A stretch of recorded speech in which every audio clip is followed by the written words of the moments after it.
Inscribe angles. In this problem, we are to find the inscribed angle CAB.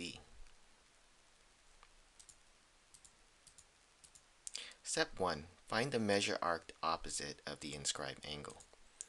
So the measure arc opposite of the inscribed angle is BC, and BC is equal to 360, which is the entire circle, minus the other arcs, which is AC and AB.